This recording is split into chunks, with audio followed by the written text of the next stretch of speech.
Analystes, voir pourquoi on est si accro aux réseaux sociaux. Alors certains, les dérives, j'en parlais tout à l'heure, c'est aussi le harcèlement des adolescents. Tout de suite ce reportage et puis après on se retrouve. C'est le cri de colère d'une mère. Sa fille Marion s'est suicidée à l'âge de 13 ans. Ils ont passé l'après-midi à la menacer par téléphone portable. Ils étaient tout un groupe dans la cour. Victime d'insultes sur Facebook et au collège, Marion était en 4e. Ouais. Pendant le cours du professeur principal, il y avait un exercice incendie de prévention. Et il scandait Marion, Marion, on va te crever les yeux, il faut la taper, etc. Parce que ce qu'il faut savoir, c'est que Marion est harcelée sur Internet, qu'elle allait en recevoir plein sa gueule, que c'était qu'une pute, enfin voilà, des termes affreux, elle se connectait, des messages privés qui sortaient de nulle part, qui la traitaient. Mais elle l'avait caché parce qu'en fait, elle avait ouvert un compte Facebook sans notre autorisation. Le phénomène touche surtout les adolescents. Un collégien sur 5 a été la cible d'humiliation ou de campagnes de dénigrement. À la sortie des cours, les insultes fusent. J'ai reçu des messages, des insultes sur Facebook. Par SMS ou bien sur les réseaux sociaux. Parce que chaque jeune peut devenir à son tour un harceleur, la cyberviolence est aussi l'affaire des parents. Voilà, une des dérives des réseaux sociaux, Isabelle. C'est aussi un syndrome des temps modernes. Ça rend de mauvaise humeur, paraît-il, que d'utiliser sans arrêt ce genre de choses. En tout cas, ça va nous stresser parce qu'il y a une activité cérébrale permanente. On ne prend plus le temps finalement, puisqu'on va aller par exemple 14 fois voir en moyenne par jour ce qui se passe sur notre réseau. Où est le temps de vivre là? Il n'y en a plus. On devient non seulement stressé, donc après on va être de mauvaise humeur, parce que évidemment ce temps qu'on passe à faire ça, on ne le passe pas à autre chose. Et peut-être de la proximité plutôt que de s'élargir comme ça.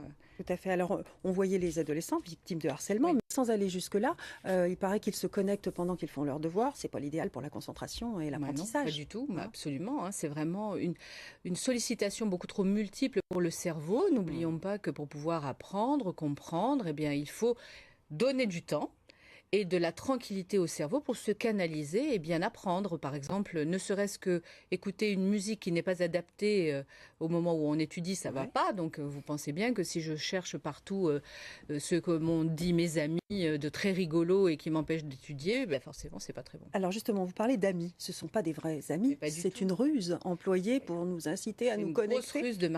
Une grosse ruse de marketing qui emploie ce mot alors que évidemment ça ne peut pas être ce mot-là. Bien entendu. D'ailleurs, on le voit là, puisque les amis se retournent les uns contre les autres. Dès qu'il y a une tête de Turc, on s'en sert.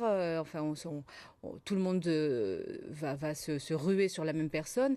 Et c'est la démultiplication de la responsabilité qu'on voit là. C'est-à-dire que comme c'est tellement étendu, il y a tellement de gens qui vont dire un mot sur quelqu'un, il y a une cible pour tellement de gens que chacun se sent déresponsabilisé vu la multitude de gens qui vont dire la même chose.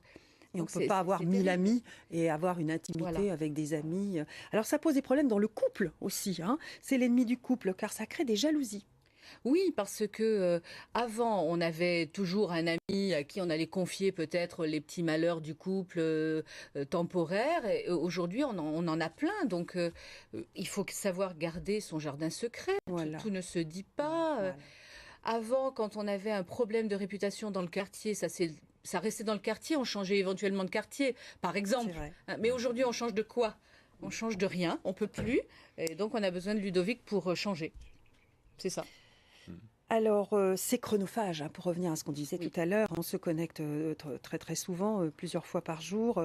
Et j'ai perdu le fil de ce que je voulais vous demander. Oui, qu'est-ce qui fait qu'on a toujours l'impression de rater l'info du siècle? Pourquoi on est si addict à ces réseaux sociaux? Pour terminer, Isabelle. Le nombre incroyable d'informations qui circulent tout au long de la journée, ça ne revient pas. Une fois que c'est passé, bon, ça va peut-être revenir parce que ça s'échange, mais ça ne revient pas et plus personne ne veut louper quoi que ce soit. Voilà. C'est comme une drogue. Plus on fait le même geste dans la journée, quel que soit le geste, je ne parle pas forcément de ça, plus on va vers le même geste, plus le cerveau s'habitue à le faire. Et quand on ne le fait pas, on a l'idée de le faire. Ouais. Et donc, il faudrait pouvoir être capable de dire, bon, là, j'ai été voir mon truc, mais je ne vais pas y aller. Ou alors, tous les jours, à 11h, je vais regarder mes réseaux sociaux. Ben là, je ne vais pas le faire, par exemple. Il faut arriver il faut être maître de soi. Là. Voilà.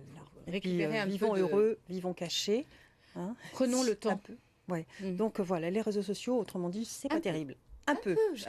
Si, c'est bien, on échange des informations, etc. Ça c'est sympa, mais condition de maîtriser. Merci. Voilà. Merci beaucoup. Merci Ludovic de nous avoir mis en garde. On peut au moins savoir, on sait que si on veut partir, effacer les données, c'est possible aujourd'hui. Donc ça, c'était important de le dire.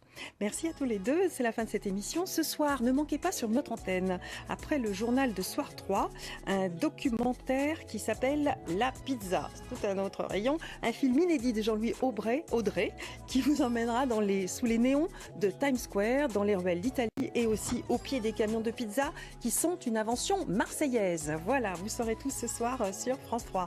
Une belle journée à vous, ensoleillée, à demain, 10h15. Au revoir.